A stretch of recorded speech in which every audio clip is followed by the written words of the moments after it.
tiene 126 socios. Buen aporte. Buen Manuel, aporte. usted, Yo. Efren, va a necesitar pantalla o hablar.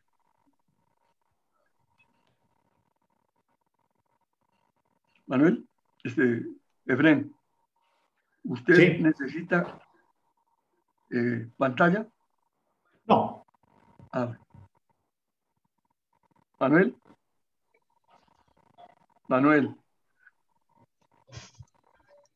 Sí, tío, ¿me escucha?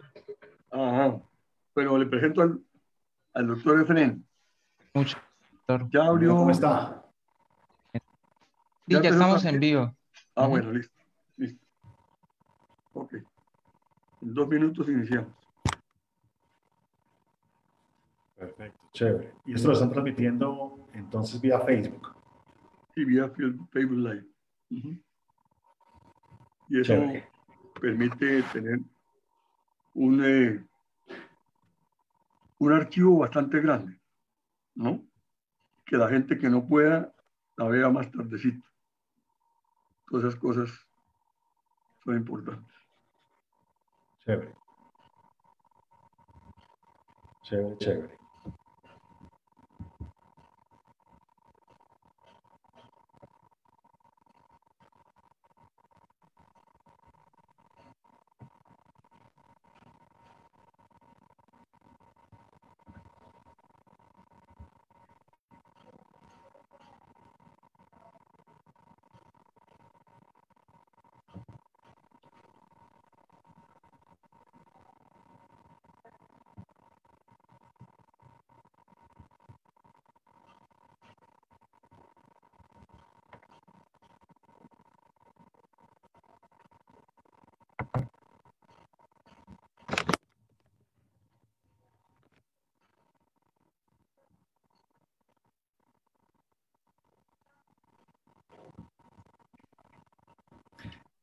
Patrocinio. Sí.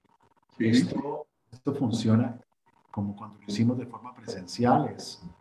Ahí al final. No, porque es por vía Facebook. Sí, pero hacemos una serie de preguntas ahí al final ¿no? O Ok. para que haya alguna actividad compartida, ¿no? Bueno, perfecto.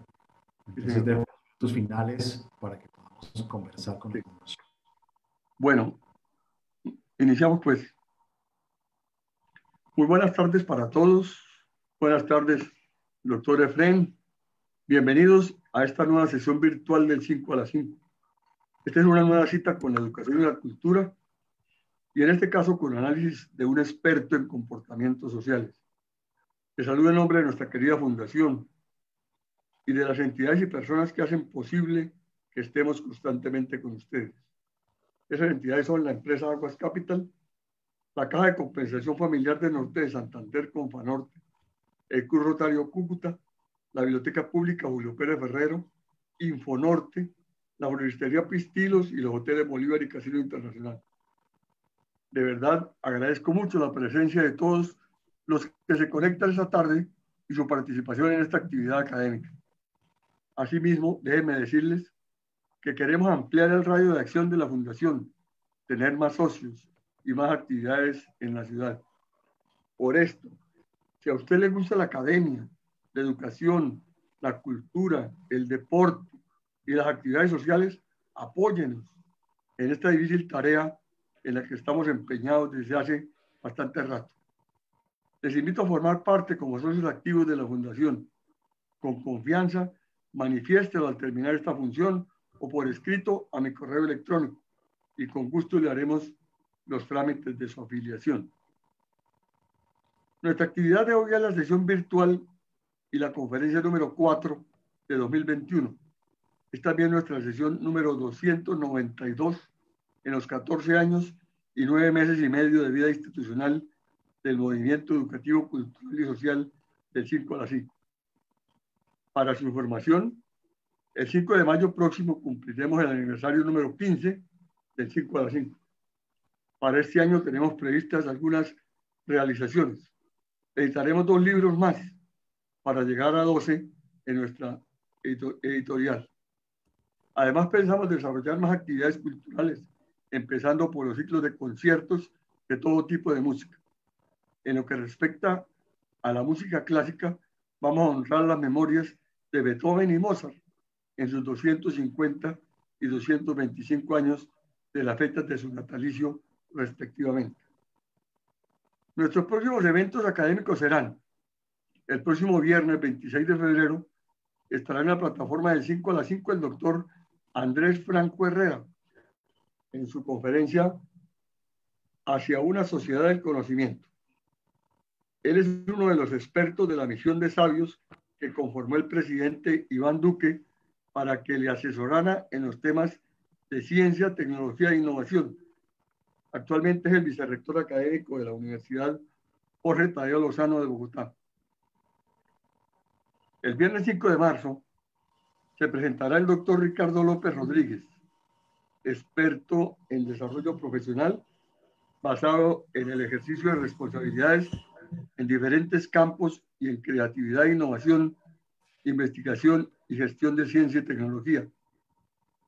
Él estará al frente de su conferencia Enseñar como nunca. El viernes 12 de marzo contaremos con la presencia de la autora Natacha Ivonne Bloch Morel, PhD en genética evolutiva de la Universidad de Chicago y profesora del Departamento de Ingeniería Biomédica de la Universidad de los Andes, con su conferencia La ciencia de la atracción. El miércoles 16 de marzo iniciaremos nuestras sesiones de música clásica con la presentación del doctor Jaime Barajas y su conferencia en los 250 años de nacimiento de Ludwig van Beethoven. En la tarde de hoy, la Fundación Cultural 5 a las 5 tiene el inmenso orgullo de presentar al cucuteñísimo doctor Efrén Martínez Ortiz, de profesión psicólogo, con estudios de doctorado en psicología. Él fue considerado por la revista Semana como uno de los 100 más importantes ciudadanos de Colombia en el año 2016 y por la JCI como personaje destacado en el año 2011.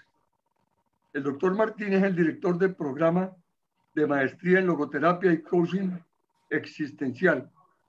Es presidente de Meaning Group, presidente de la Sociedad para el Avance de la Psicoterapia Centrada en el Sentido, SAPS, y de la Fundación Colectivo Aquí y Ahora, en la cual desarrolla con un equipo de 60 psicólogos más su centro de tratamiento de adicciones. Es autor de 24 libros y numerosos artículos. Es docente de la Universidad del Norte, de los Andes y de la Nacional de Manizales. Es un reconocido conferencista nacional e internacional en el ámbito de desarrollo personal, diseño de estrategias para el cambio empresarial y cultura organizacional. Él nos presentará su conferencia Cuando la vida te confronta. Para el mejor registro de este evento, le solicito colocar en silencio sus equipos. Al final de su presentación, el doctor Efrén responderá gustoso las preguntas concretas que tenga el auditorio y que lleguen por el chat. Siga, por favor, doctor Efrén. Patrocinio, muchísimas gracias por volver a invitar a este espacio. Creo que hace unos 4 años, tal vez más, si no me falla la memoria, también los acompañé en esa época de forma presencial y ahora en estas circunstancias de manera remota, como seguramente hemos venido estando acostumbrándonos con lo que está pasando. Bueno, voy a intentar ser bastante sistemático, de tal suerte que al final de esta hora que vamos a compartir podamos llevarnos también recursos prácticos que podamos poner en marcha para un tema de este calibre y que tiene que ver con cómo la vida de un momento a otro nos puede generar ciertos impactos que pueden trastocar nuestros proyectos de vida, pueden cambiarlos, pueden girarlos y que hacen parte de la experiencia humana del sufrimiento, de la confrontación. Hace más de un siglo hubo un filósofo, psiquiatra, que se llamaba Karl Jaspers. Y este filósofo sufría una enfermedad pulmonar que le impedía agitarse. Fruto de ello, jamás pudo jugar de niño y se la pasaba en la ventana viendo a los niños correr. Y este hombre, que tuvo que cuidar toda la vida su salud por algo que apareció en su vida y que no tenía ningún control, dedicó su vida a escribir y a pensar acerca del sufrimiento humano. Y creó algo que hoy en día se ha vuelto un lenguaje popular, y es que decimos: me encuentro en una situación límite, estoy atravesando una situación límite. Bueno, este hombre fue el que creó ese concepto de las situaciones límite. Y básicamente lo que decía es que nosotros somos seres en situación. Esta es una situación en este momento. Apenas finalice esta situación, vamos a entrar a otra situación, porque vivimos entrando y saliendo de situación en situación a lo largo de la vida. Pero hay unas situaciones particulares. En ese continuo entrar de situación en situación, hay unas que a veces son imprevisibles, que tenemos poco margen de maniobra o casi ningún control. Y este hombre las denominó situaciones límite de la existencia. Son aquellas circunstancias de la vida en donde en horas o días se puede fracturar tu proyecto de vida, o tu proyecto de pareja, o tu proyecto laboral, y que todo gira de una manera a veces incomprensible. Y cuando esto sucede, la vida nos confronta y entramos en un momento que este hombre llamaba la soledad del conocimiento, porque era el momento en donde intentábamos buscar una explicación por la vía de la razón o del conocimiento, que nos permita entender por qué nos ha pasado esto o por qué está sucediendo esto. Pero en ese momento pareciera que solamente el silencio o la confusión o las fake news sean la respuesta. Y el conocimiento nos queda corto, no nos basta. Tú le puedes decir al médico: doc, pero ¿por qué falleció mi padre? Y él te dice: porque tenía cáncer. Y tú le dices: sí, de acuerdo, pero ¿por qué falleció mi padre?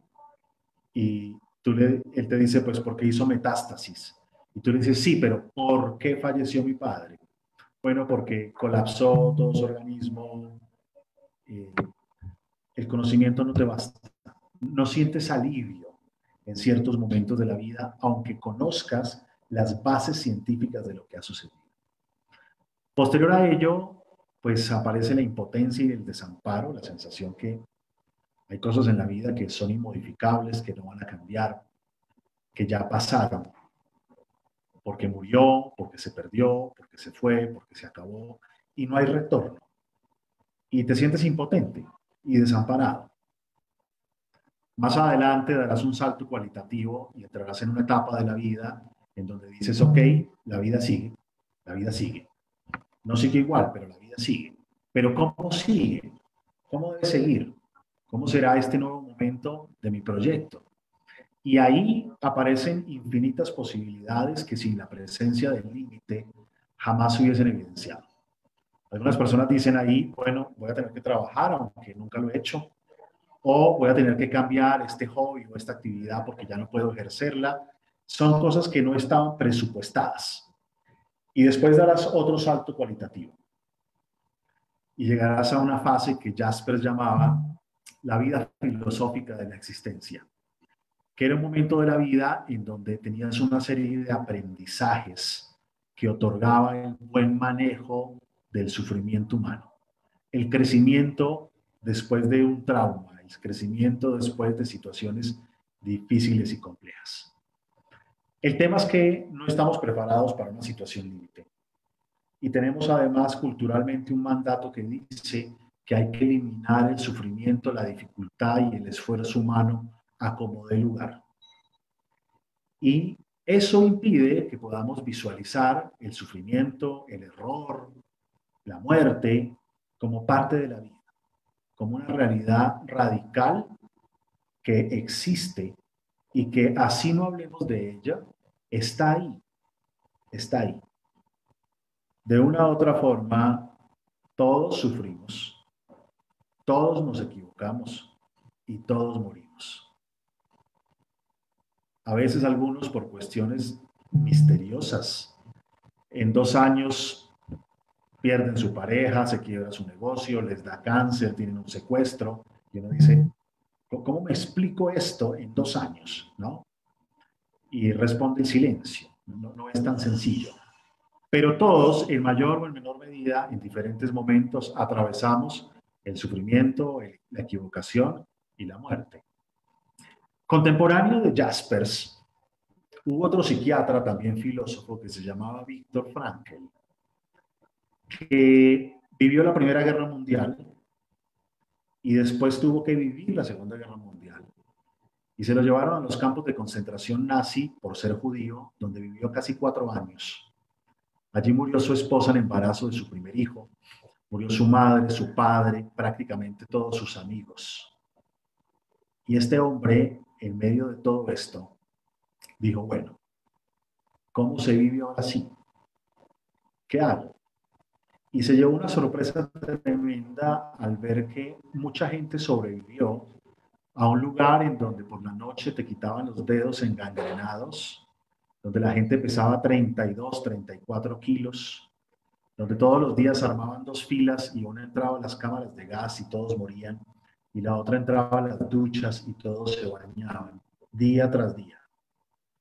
Y mucha gente sobrevivió porque tenía un para qué sufrir, aunque suene raro o loco, pero tenía algo por lo cual valía soportar, manejar o gestionar todas las dificultades que tenían. Cuando la gente perdió ese para qué, ahí se dejaron morir. Por eso después de la llegada de los aliados, cuando se produjo la liberación en todos los campos de concentración, hubo una epidemia de suicidio en los sobrevivientes. Y la pregunta fue, bueno, pero si sobrevivieron en los campos de concentración y no se mataron dentro, ¿por qué se mataron fuera? Y básicamente tenía que ver con que lo que los mantuvo vivos dentro era un sueño, una misión por realizar, una tarea por desarrollar, una meta que cumplir. Cuando salieron y dicha meta o dicho sueño se había esfumado, no existía, allí se mataron. Pues bueno, nadie está preparado para que la vida cambie. Nadie está preparado para que pasen cosas. Poca gente, más bien. El asunto es que cuando algo aparece y amenaza tu proyecto, pues tú, como cualquier ser vivo, te preparas para huir o para luchar contra dicha amenaza. Cuando algo amenaza nuestra vida, cuando algo amenaza nuestra continuidad, cuando algo amenaza la continuidad de nuestros seres queridos, nos sentimos amenazados y nos estresamos. Nos ponemos tensos, nos apretamos, nuestra respiración se altera, nuestro corazón funciona distinto, nuestro sueño cambia, nuestras emociones fluctúan, nuestra manera de funcionar normalmente empieza a trastocarse. Y el estrés que vivimos en medio de las situaciones límite suele tener un componente principal que llamamos angustia, cuya raíz es anjo, anjo que significa asfixia. Por eso de angustia, de esa raíz anjo, se deriva angostura, angostamiento, angosto, angustia. Se estrecha nuestro proyecto de vida. Y literalmente nosotros nos estrechamos, nos apretamos. Por eso cuando estamos estresados o angustiados, no respiramos bien, nuestro pecho se aprieta, nuestro cuerpo se aprieta, aparece el bruxismo y nos comemos los dientes masticando por la noche mientras dormimos. Y ahí no sabemos qué hacer, y no sabemos qué hacer con las emociones que aparecen en medio del confinamiento, en medio de la muerte de personas conocidas que genera cierta amenaza de qué va a pasar si me toca, y si me toca a mí, qué sucede con mis hijos y qué va a suceder con mis metas. Y nuestras emociones pueden empezar a jugarnos malas pasadas. Por eso, cuando la vida nos confronta, hay que tener herramientas. Y vamos a ver 3 tipos de herramientas. Vamos a ver algunas herramientas básicas que nos van a ayudar a generar un contexto en donde sea mucho más fácil manejar lo que estamos viviendo. Después vamos a ver algunas herramientas un poco más avanzadas para cuando nos rebasan las emociones. Y después vamos a llegar al punto más importante, y es la sabiduría de la crisis, la sabiduría de las dificultades o del sufrimiento. Una postura actitudinal ante cosas que no controlamos, que nos permite surfear más fácil las olas de la incertidumbre. Empecemos con las estrategias básicas. La época privilegiada para cuidarse uno, diría uno, es toda la vida. Pero eso es teoría. En la práctica no nos cuidamos toda la vida. Pero si hay algo en donde tenemos que ser disciplinados, es en los momentos de crisis. Es en los momentos donde la vida nos confronta. Allí, con mayor fuerza, tenemos que tomar ciertas medidas. ¿Y eso qué quiere decir? Uno, necesitamos generar estructuras diarias de funcionamiento, sacando tiempo para las actividades cotidianas como horarios de alimentación, horarios de sueño, horarios de trabajo, horarios de diversión, en donde seguimos respetando que los domingos son los domingos y no son miércoles. Los sábados son sábados y no son martes. A las 10 de la noche estamos haciendo algunas cosas que no hacemos a las 5 de la tarde y viceversa, porque todo tiene un ciclo, todo tiene un momento, todo tiene un lugar, y las crisis rompen las estructuras diarias de funcionamiento. Número uno, para gestionar las crisis, mantengo una estructura diaria de funcionamiento. Número dos, maneje bien la información. En una época de tanta información, de tanta noticia falsa y sobre todo de tanto chisme, hay que saber manejar lo que está sucediendo. No se haga daño leyendo las noticias a las 10 de la noche. Hágalo por las mañanas. No afecte su sueño con muchas de las cosas que están pasando. Evite leer la misma noticia en todos los diarios, revistas que existen en el mundo. Es la misma noticia. No tiene que leerla 7 veces. Si estamos caminando por la zona más peligrosa de la ciudad a las 3 de la mañana, pues vamos a estar hiperalertas, porque vamos a escuchar a 100 metros los pasos de un posible malhechor, porque la angustia nos da un nivel de lucidez para prepararnos, para huir o luchar de las amenazas.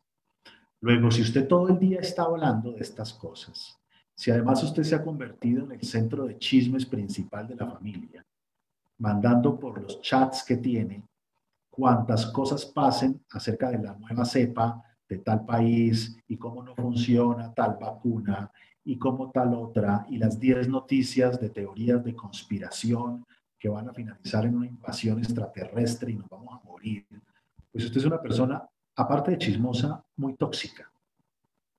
Y eso se le revierte. Entonces, maneje la información de forma adecuada, número 2. Número 3, aparte de manejarla de forma adecuada, hable de otras cosas. También están pasando cosas maravillosas. Un montón de empresas se transformaron para sobrevivir, poniendo a prueba la capacidad creativa de todos nosotros. Un montón de personas están haciendo cosas maravillosas por otras. Nos reconectamos con otros. Aparecieron reuniones con la familia extensa vía Zoom, cuando antes ni existían. Hablemos de otras cosas también. No vamos a negar la realidad, también hay que hablar de lo que está pasando porque está pasando. Pero el mundo es más grande. Número 4, 150 minutos de ejercicio cardiovascular a la semana repartidos en módicas dosis, 4 o 5 veces a la semana, en 30 minutos, 35 minutos. Número 5, bueno, pero teniendo en cuenta algo, ¿no? En las épocas difíciles a veces estamos un poco aburridos o tristes y decimos, no, cuando me den ganas empiezo a hacer ejercicio. Eso no va a pasar. Hay que hacer ejercicio para que le den ganas, que es distinto. Hay que empezar al revés. Quinto, cuando nos angustiamos respiramos mal y el que respira mal vive menos. En la India, en la cultura sanatán, tienen un dicho, una creencia, y es que cuando tú naces te asignan una cantidad de respiraciones y esas son las que tienes. Cuando te las acabas te mueres. Lo que quiere decir que para ellos el que respira más rápido y entrecortado se muere más rápido. El que respira lento y profundo vive más. Existen N tutoriales en YouTube acerca de respiración diafragmática, acerca de respiración para la ansiedad o para el estrés. Sexto, trate de buscar prácticas que le permitan disminuir los niveles de estrés. Bien sea una práctica religiosa, como la oración, bien sea la meditación, bien sea el mindfulness o la atención plena, bien sea el yoga, bien sea lo que usted considere, lo que resuene con usted, que le va a permitir detenerse un poco y poder funcionar mucho mejor. 7. Ahora sí que hay que comer muy bien, muy bien. Que si nuestro cuerpo tiene que hospedar a este virus, nuestro cuerpo esté en las mejores condiciones para hospedarlo, de tal suerte que no nos complique las cosas. 8. Mantenga el máximo de conexión posible en medio del distanciamiento social que hay que tener.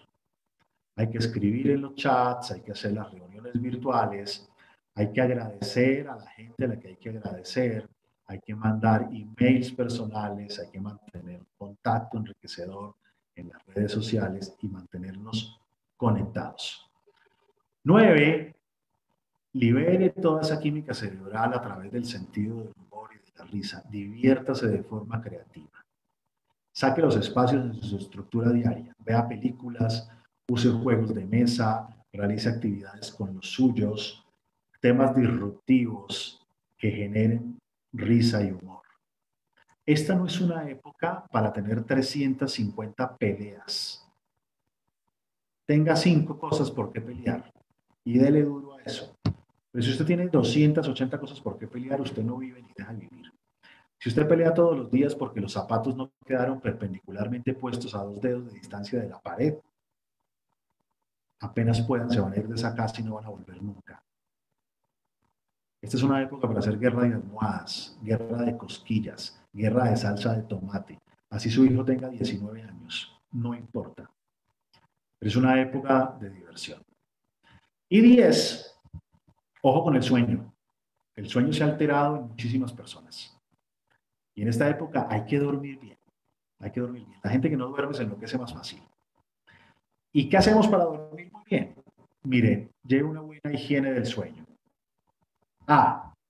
Elimine la mayor cantidad de ruidos posibles, así como todas las luces que puedas, incluyendo aquellas que hacen parte de los electrodomésticos, los bombillitos rojos, los bombillitos azules, apagando todas las fuentes. B. Establezca un horario regular para acostarse y para levantarse. Que no le den las 3 de la mañana viendo series de Netflix. Que trate de mantener una regularidad porque el cuerpo se acostumbra a los ciclos. Evite el alcohol, la nicotina, cualquier droga, especialmente tomar cafeína en horas de la tarde o de la noche, porque va a golpear su sueño. Si a usted le gusta hacer ejercicio, por favor no haga ejercicio 3 horas antes de dormir, porque va a quedar muy activado. Hágalo por las mañanas. No coma 3 horas antes de acostarse. Coma más temprano y evite alimentos pesados, picantes, ultraprocesados, llenos de azúcares. F. Trate de buscar una buena temperatura. Ni mucho calor, ni mucho frío. La que sea justa y cómoda para usted. Aleje ese celular cuando se vaya a dormir. Suspenda las redes sociales 1 hora antes. Use ropa cómoda. Una pijama que lo haga sentir acogido. Un buen colchón. Usted duerme la tercera parte de su vida. La tercera parte de su vida se la pasa dormido. Pues invierta. Haga que la tercera parte de su vida sea un lujo. Invierta, ¿no? Apague el celular para que no reciba tampoco llamadas, póngalo en silencio, sin vibración. Organícese para que pueda tener un mejor descanso. Y si haciendo todo esto no lo está logrando, pues puede acudir a ciertos medicamentos naturales que son clásicos, como la valeriana, la pasiflora. Y si con todo eso no lo está logrando, busque ayuda profesional. Porque el que no duerme se enloquece más fácil. Bien, estas son herramientas básicas, pero a veces se nos complica el asunto. y las emociones nos rebasan. Y los niños que están estudiando de forma virtual empiezan a decirte, papá, papá, papá, mamá, mamá, mamá. Y está usted en la reunión y grita y todo se vuelve un desastre y se está quemando el arroz.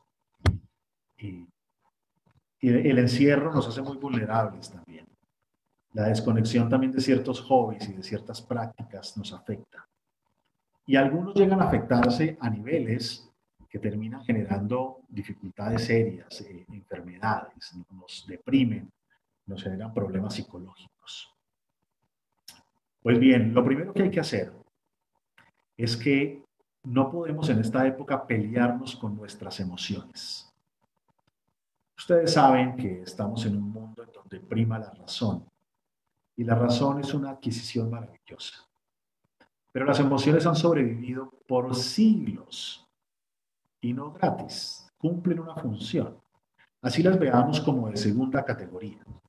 Así queramos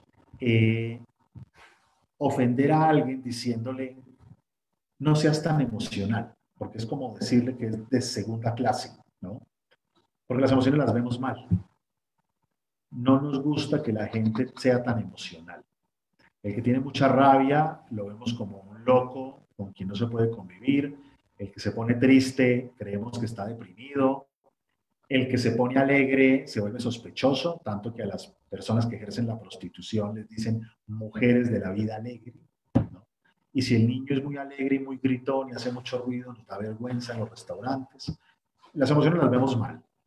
Y resulta que entre más peleemos con las emociones más pelean con nosotros. Si tú dejas ser a las emociones, ellas te van a dejar ser a ti. ¿A qué me refiero? Aquí hay que verlas como mensajeros. Las emociones traen mensajes. La tristeza aparece cuando algo que es valioso para ti está dejando de ser de manera natural, cuando se está apagando por el curso natural de la vida, cuando no puede ejercerse. La rabia aparece cuando están pisoteando, destruyendo o aniquilando lo que es valioso para ti. El miedo, la angustia aparece cuando lo que es valioso para ti corre peligro. Y la alegría aparece cuando lo que es valioso para ti está haciendo presencia. Luego, las emociones nos ayudan a ver dónde está lo valioso en nuestra vida.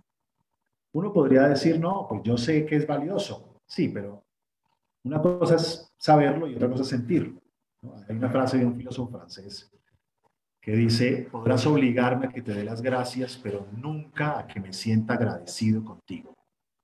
Y es que la diferencia es tremenda. Dar las gracias de dientes para afuera, a sentirse agradecido. Esa es una cosa muy distinta, muy distinta. Luego, las emociones son como un buen vecino que llega a tu casa y toca tu puerta. Tú le abres y te dice, vecino, se están metiendo los ladrones a tu casa. Haz algo. Y tú dices, sí, correcto, y le pegas 2 patadas al vecino. No, tienes que darle las gracias al vecino que fue ese mensajero, que te dijo, cuida lo valioso que está en juego. Luego, lo primero que tenemos que hacer es comprender las emociones distinto para que cuando nuestras emociones se alteren, en lugar de andar golpeando a otros, gritando a otros, sufriendo tanto, tratemos de entender el mensaje. Esta tristeza es por qué. ¿Qué es eso valioso que está apagándose, que está dejando de ser? Esta rabia es por qué. ¿Qué es eso valioso que está siendo agredido, lastimado, pisoteado? De tal forma que le encontremos una utilidad a las emociones en lugar de andar agrediendo a otros o descargándonos con otros. Esa es la primera herramienta. La segunda herramienta es que todos ustedes, como yo, con la edad que cada quien tenga, ha pasado por momentos difíciles. Todos. Y tenemos cierta sabiduría. Hemos aprendido cositas de diferentes épocas. Todos hemos tenido épocas donde hemos estado en nuestro mejor momento, donde hemos sido quizás solidarios, quizás amorosos, quizás pacientes. Quiere decir que sí podemos, sí podemos. Y una buena estrategia es preguntarnos quiénes somos nosotros en nuestro mejor momento y poder hacer un listado de esas características acerca de quiénes somos nosotros en nuestro mejor momento. ¿Qué nos caracteriza? ¿Cómo miramos, cómo hablamos, cómo nos acercamos, cómo dialogamos con los otros? ¿De qué forma nos relacionamos? Y lo que vamos a hacer es que vamos a colocar una alarma que suene cada 3 horas. Porque desde mañana, durante unos días, vamos a actuar como si estuviéramos en nuestro mejor momento. Y cuando suene la alarma, nos vamos en ese momento a preguntar, ok, ¿estoy actuando como dice mi rol? ¿Estoy actuando como caractericé que es estar en mi mejor momento? Y si sí lo estás haciendo, maravilloso, tienes 3 horas más. Y si no lo estás haciendo, maravilloso, tienes 3 horas para que lo intentes de nuevo o para que lo complementes. Y cuando tú actúas en tu mejor momento, los demás reaccionan hacia ti de una forma distinta, diferente. Y hacemos los climas que habitamos, los escenarios en los que estamos, mucho más amorosos, mucho más llevaderos. Tercera alternativa para tiempos donde las emociones nos desbordan. Cuando estamos todo el día dando vueltas y dando vueltas y dando vueltas a lo mismo, lo seguimos reviviendo una y otra vez. Si estás al borde del precipicio y estás todo el día, me voy a caer, me voy a caer, me voy a caer, me voy a caer, te vas a caer. La rumiación mental, la hiperreflexión, el quedarse pegado, aumenta siempre los flujos emocionales disfóricos, aquello que nos puede fastidiar o molestar. Tenemos que descentrarnos. Y para descentrarnos tenemos que aprender a cambiarnos el tema, para no quedarnos ahí pegados. Y cambiarnos el tema tiene una herramienta maravillosa que es el mundo de la fantasía. Seguramente ustedes recordarán de niños o de adolescentes cuando pensábamos que podíamos ser superhéroes. Y si fuéramos superhéroes, ¿a quiénes salvaríamos? O si tuviéramos un superpoder mental, ¿cómo lo utilizaríamos para dejar el mundo mejor? O quizás algunos se imaginaron siendo rockstar o otras cosas. Cuando tú fantaseas con cosas que fueron muy valiosas para ti en la infancia o en la adolescencia, cuando fantaseas con cosas que para ti hoy en día son muy importantes, puedes descentrarte para que no sigas dando ahí vueltas. Si esto además es muy fuerte, puedes utilizar la estrategia 4.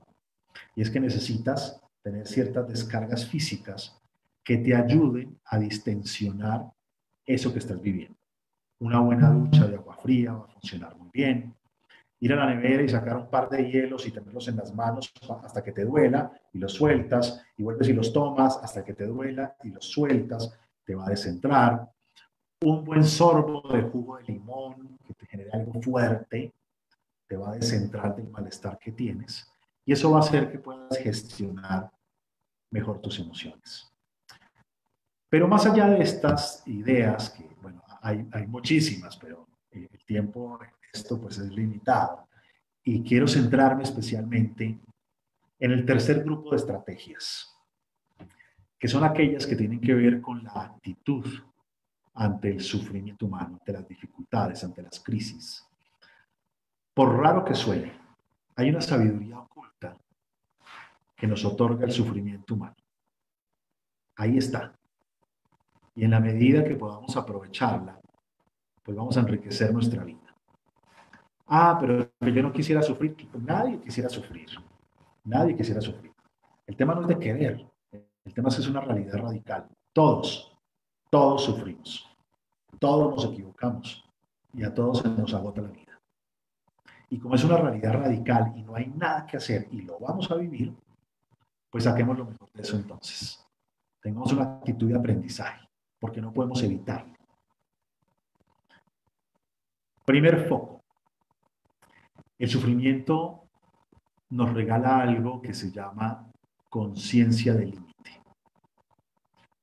La conciencia del límite tiene que ver con que hay 3 grandes áreas en donde el sufrimiento nos educa y nos dice, mira, en la primera área, que llamamos el área del saber, el sufrimiento aparece y te dice, no puedes saberlo todo.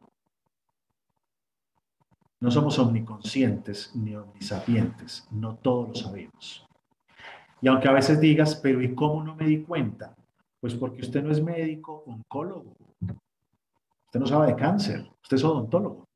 No tenía por qué darse cuenta, ¿no? Pero ¿y cómo no me di cuenta que mi hijo, los papás no se dan cuenta de todos los hijos?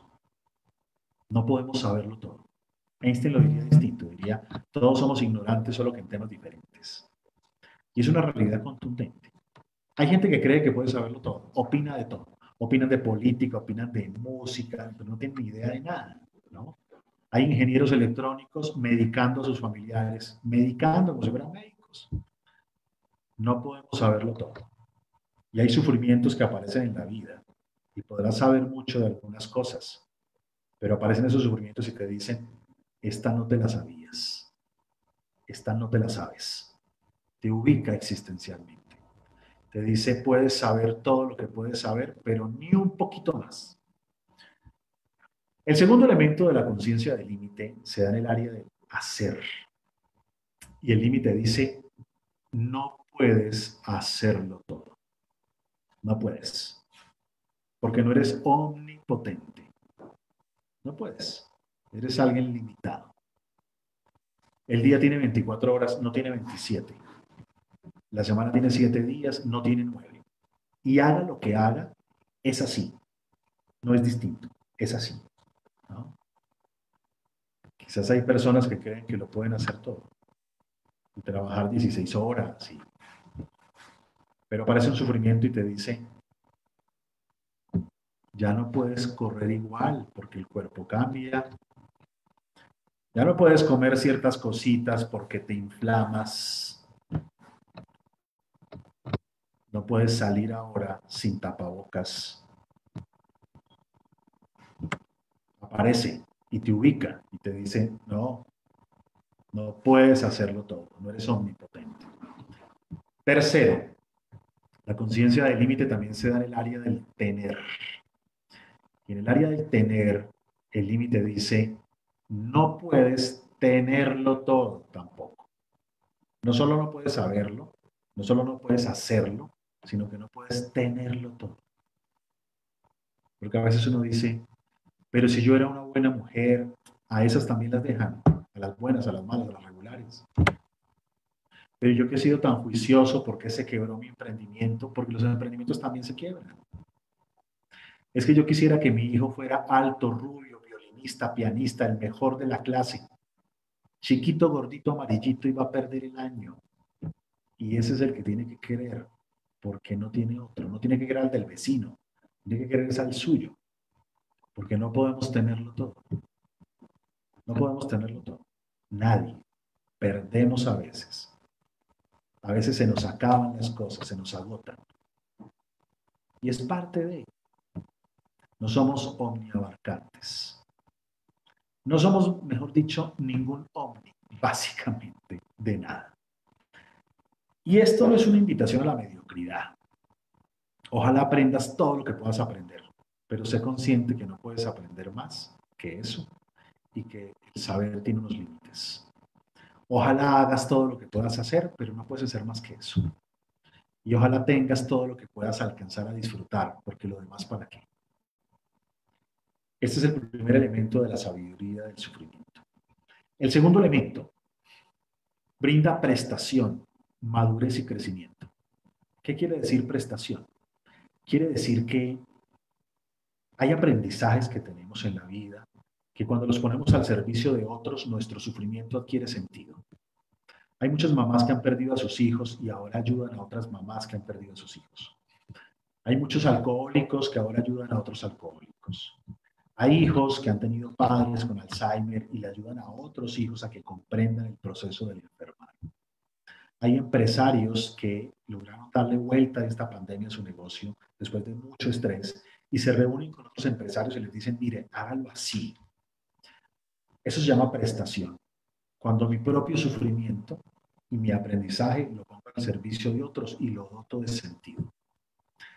También nos brinda madurez. La madurez es algo tan difícil de definir, pero en este contexto es un grado de libertad mayor. ¿Eso qué quiere decir? Que hay momentos de la vida en donde tú crees que no puedes vivir sin esto o sin aquello. Si esto se acaba mi vida. Si esto no funciona, se acaba mi vida. Si esta persona no está, se acaba mi vida. Y resulta que no se acaba, no se acaba. Y después te das cuenta que no era de vida o muerte tampoco. Era importante, pero no era de vida o muerte. Te haces más libre, tienes menos dependencia. Y también te brinda crecimiento, que también es un término súper complejo, pero que en este contexto vamos a entenderlo como que te capacita o te habilita para gestionar o manejar mejor futuros sufrimientos. Porque algo que puede sonar horrible es que haber sufrido no te libera de no volver a sufrir. Es decir, acá nos tocó esta pandemia, pero no sabemos qué pasa en 10 años o en 20 o en 30. No va a ser la primera dificultad, ¿no? Lo que sí es que tengan la seguridad que en la próxima ya sabemos cositas. Hay cositas que hemos venido aprendiendo, ¿no? Y entonces estamos más listos para manejar otras adversidades. Como decía un amigo mío, el que ha estado en el fondo del piso ya sabe que del piso no pasa. Y eso te genera una sensación muy interesante. Tercer elemento de la sabiduría del sufrimiento. El sufrimiento te ubica existencialmente. Te ubica. Porque tú dices, y teníamos este viaje preparado y ahora no vamos a poder ir. Qué desgracia de vida. Mire, va en un año. ¿Pero por qué? Pues porque ahora no puede. Ubíquese, ubíquese. Pero ¿y ahora cuándo me voy a estrenar este bolso? Pues ahora no fue. ¿Pero por qué no? ¿Por qué no? ¿Por qué no? Ubíquese. Ubíquese en el momento en el que estamos, ¿no? Ubíquese en la realidad que tenemos. El sufrimiento a veces aparece y te dice, ubícate, ubícate. Cuarto, en la sabiduría del sufrimiento también aparece algo maravilloso que se llama humildad. La raíz está en humus. Humus, que es la misma raíz de humedad. Blandura de corazón. Cuando tienes una galleta que le falta humedad, esa galleta es durísima, tiesa. Y si se cae al piso, se rompe en 1000 pedazos. Pero si esa galleta tiene buena humedad y se cae al piso, quizás se quiebre, pero no se parte en 1000 pedazos. Esta es una época de blandura de corazón. Es una época para poner la cabeza en una barriguita caliente y suave. Y no en un bloque de metal frío y tieso. Es una época de flexibilidad.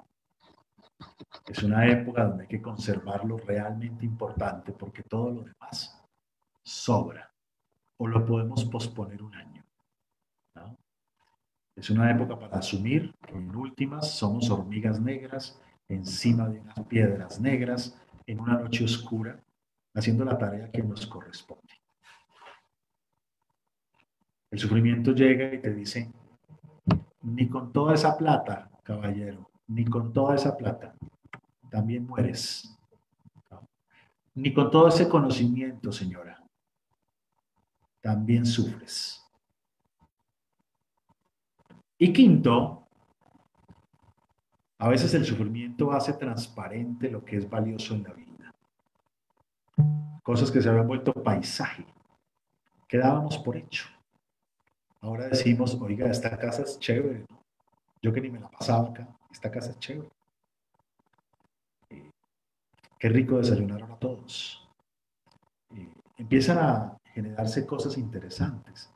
Empezamos a ver que habían cosas que decíamos de dientes para afuera que eran valiosas y no lo eran. O cosas que dábamos por hecho y decimos, uy, eran valiosas, son valiosas.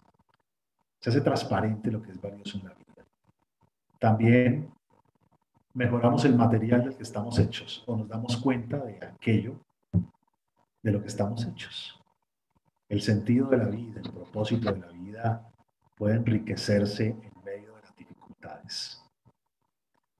Nos puede conectar con trascendencias, nos puede conectar con nuestras creencias espirituales y religiosas, nos puede conectar con una creencia social importante de una humanidad unida. Así es que en medio del sufrimiento hay implícita una sabiduría enorme, que si la sabemos aprovechar, pues nutre muy bien nuestra vida. A veces pensamos que sería ideal un mundo sin sufrimiento. Pero lo cierto es que hay momentos de la vida en donde si te vas por la derecha sufres y si te vas por la izquierda también. Por ejemplo, a veces ir al odontólogo para algunos es un sufrimiento. Bueno, pues no vaya, pues ese es otro sufrimiento. A veces seguir una relación tóxica o enfermiza es un sufrimiento. Pues termínela, ese es otro sufrimiento. Pues bien, aquellos sufrimientos que nos dan más posibilidad de vida, de sentido, son sufrimientos fecundos. Y tenemos que saber elegir hasta las formas como queremos llevar ciertas dificultades. Pero esto no quiere decir que tengamos que vivir en un drama constante, en absoluto.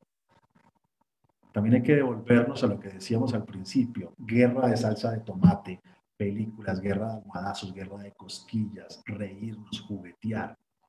Si usted está en una casa en donde la alegría de sonreír y de vivir se ha perdido, haga algo. Porque estar en una casa en donde nadie sonríe, solamente pelean. Eso es una desgracia. Haga algo. Entienda. Entienda que estamos en un momento particular y hay que tratar de descifrar ese escrito cifrado que aparece y que nos dice, bueno, esta es la realidad que hay, saque lo mejor. Ah, no, no quiero. Bueno, pues saque lo peor. Usted verá. No, usted verá. Pero decida cómo quiere vivir su vida. Bueno, corrí, se me fue el tiempo, pero quería poder dejar para que al final pudiésemos tener, aunque sea 7, 8 minuticos, alguna posible inquietud que les haya surgido con esto que les he querido compartir.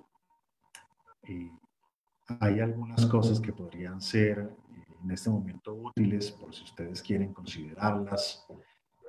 El librito clásico de Viktor Frankl, El hombre en busca de sentido, ha vuelto a dispararse en ventas en esta pandemia.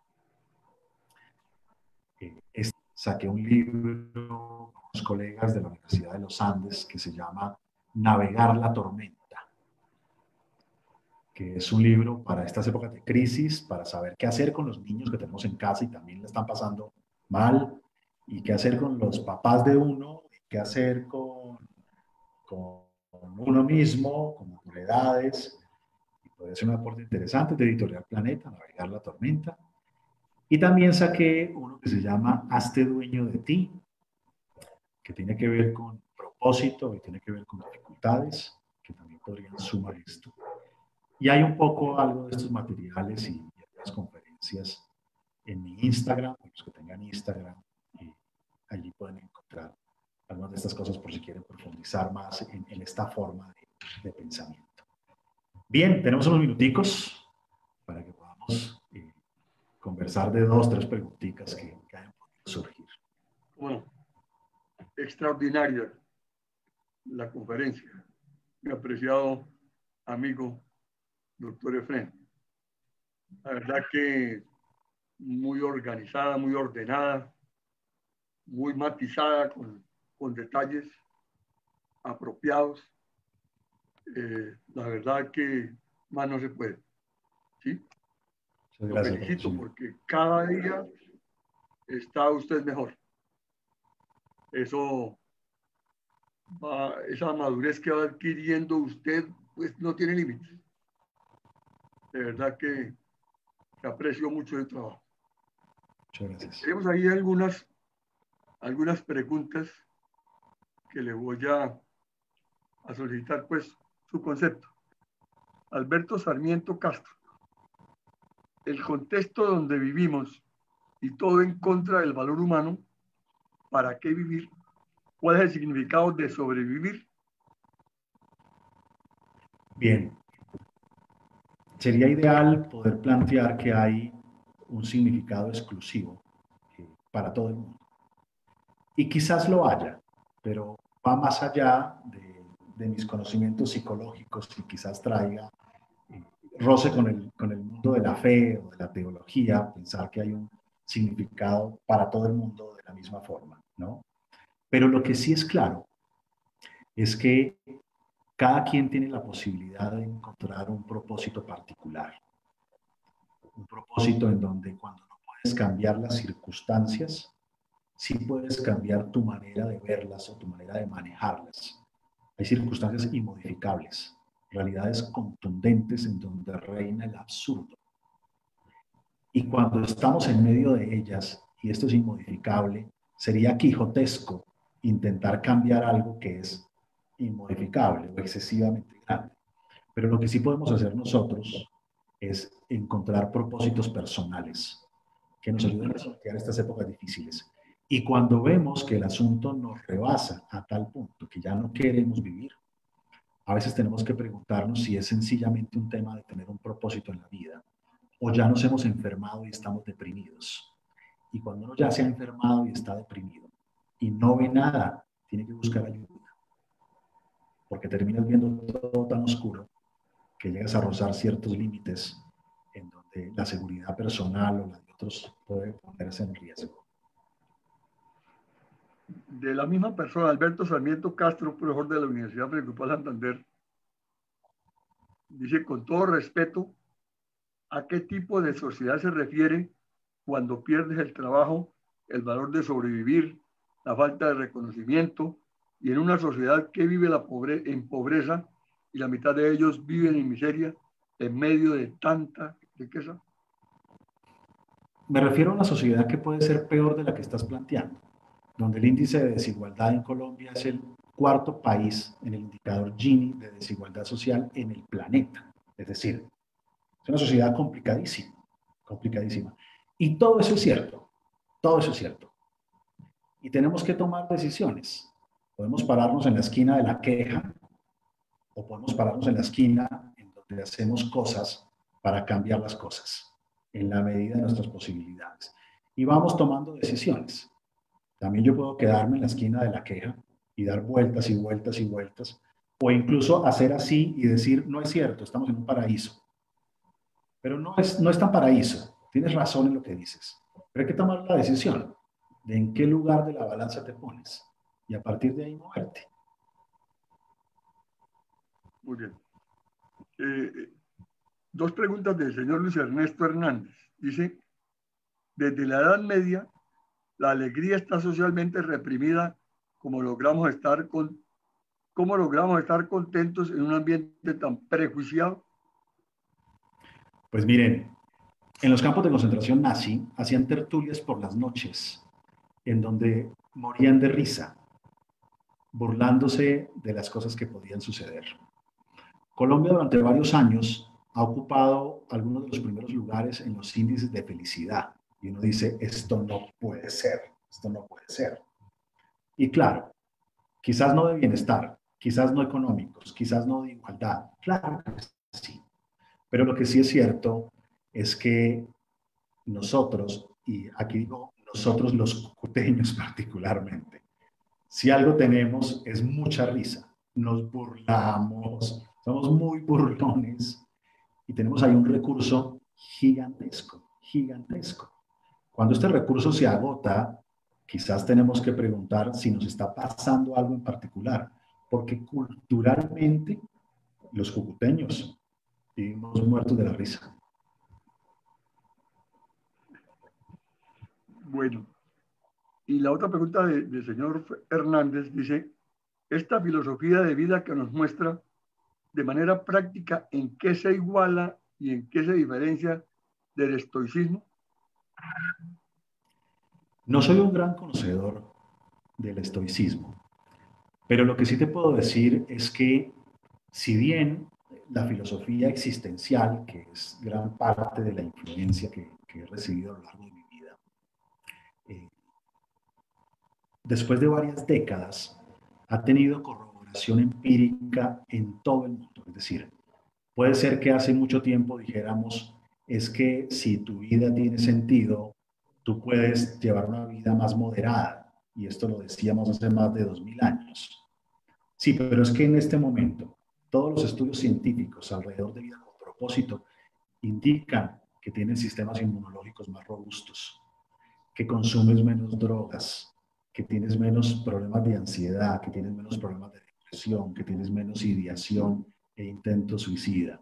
Es decir, todo lo que antes era una reflexión filosófica que venía desde siglos, hoy en día tiene una base científica poderosa, ¿no? Entonces, esto no es nuevo. Lo único nuevo que hay aquí es que ahora tenemos data que nos dice, parece ser que algunos personajes de hace muchos siglos tenían razón. Bueno, y finalmente, Antonio Ríos dice, doctor, ¿será que los medios de comunicación están contribuyendo a este caos psicológico con tanta noticia contradictoria día y noche? Pero por supuesto, pero por supuesto. Y las redes sociales, creo que todos los diferentes medios, los diferentes canales, no creo que tengan la intención de, ¿no? Pero por supuesto, en este clima de confusión, pues se ha generado una oleada contradictoria que ha hecho que hasta la gente se ponga a tomar Clorox, ¿no? Ha pasado de todo. Y ahí tenemos una responsabilidad gigante, los que a veces nos ponen algún micrófono por ahí, de tener mucho cuidado y mucha cautela con las cosas que decimos, ¿no? Patrocinio, no sabes cómo te agradezco este espacio y además que vayan a cumplir 15 años, no sabía, qué alegría, qué buen trabajo este. Sí, señor. Muchísimas gracias de verdad. Sumamente complacido pues de tenerlo nuevamente en el programa. Espero que haya otra oportunidad más adelante, pero siempre brillante, siempre un gran expositor. Muy amable, muchísimas gracias y un saludo a sus padres. Que la pasen muy bien. Gracias. Muy buenas noches. Chao.